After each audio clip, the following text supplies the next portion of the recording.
There was no warning, no strange message from space, no government announcement, no scientist standing in front of a camera telling us that we weren't alone.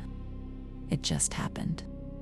At 7:14 in the morning, every satellite surrounding Earth went dark for exactly 11 seconds. 11 seconds. That's all it took. Then they appeared. Thousands of lights fill the sky. Not shooting stars, not missiles, not airplanes. Ships, massive ships somewhere larger than cities. Others were barely visible. Hovering silently above the clouds, they appeared over every continent at almost the exact same moment. New York, London, Lagos, Rio, Baltimore, everywhere. People ran into the streets. Some prayed, some screamed. Some recorded everything on their phones.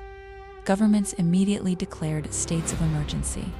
The US military was placed on its highest level of alert. The president addressed the country. Remain indoors. Do not approach the unidentified craft. Do not attempt communication.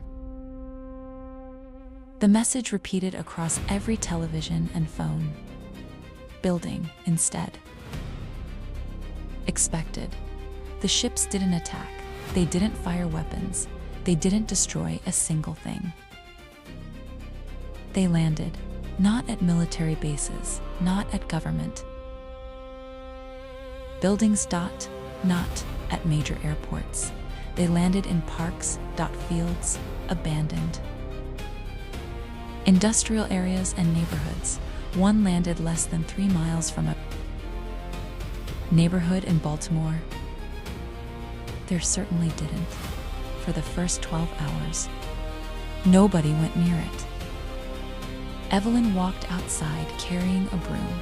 She was 73 years old, had lived in the neighborhood her entire life, and had absolutely no patience for anybody, including extraterrestrials. She stood on her porch, staring at the enormous silver object sitting in the park. Her neighbor yelled from across the street. Miss Evelyn! Get back inside! She didn't move. Instead, she yelled back. I'm looking at it. That's an alien! I know what it is. You don't know that. She looked at the ship, then back at her neighbor. Well, whatever it is, it's sitting in my park. And then the door opened. Something stepped out. It was tall, much taller than any human. Its skin was dark gray, almost blue in the sunlight. Its eyes were enormous, its arms were long, and behind it stood several others. Different shapes, different sizes, different colors. Then something even stranger happened. One of them raised its hand, not a weapon, a greeting. Miss Evelyn slowly lowered her broom. Then she raised her hand and waved. Nobody knew it at the time, but that tiny gesture would eventually become one of the most important moments in human history. Because the aliens didn't come to Earth alone. They brought thousands of people with them, people from worlds humanity had never heard of. Different species, different cultures, different languages. When humanity finally learned why the world would never look at itself the same way again, because the aliens weren't here to conquer Earth. They weren't here for our resources. They weren't here because their planet was dying.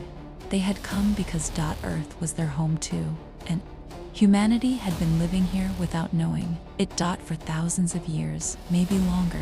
And there was one more thing the aliens knew, something humanity had completely forgotten. We were not the first people to live on Earth, we were simply the first people to forget.